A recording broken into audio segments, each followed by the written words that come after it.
मैं आपको आयरनी का कंसेप्ट बहुत ही इजी वे में एग्जांपल के साथ समझाऊंगी।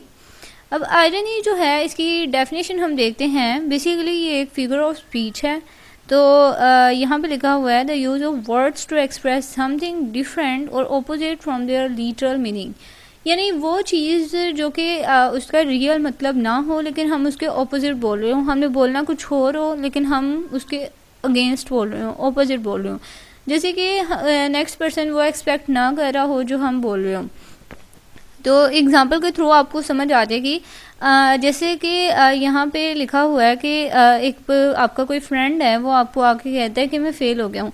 तो आप उसे ये कहने के बजाय कि तुमने अच्छा नहीं किया या तुमने ये क्या किया, तुम बहुत नालायक हो, तुम फेल हो गए हो, तो आप उसे कह देते हैं wow you are so intelligent. तो यहाँ पे आपने बेसिकली उस पर टॉन्ट किया है, थोड़ा सा लाइट वे में आपने आयरनी यूज़ की है।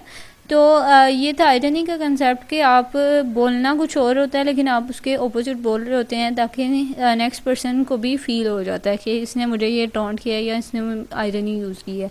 यानी नेक्स्ट पर्सन वो एक्सपेक्ट नहीं कर रहा होता जो आप बोलते हैं, उसके अगेंस्ट आप ऑपोजिट वर्ड्स बोलते हैं।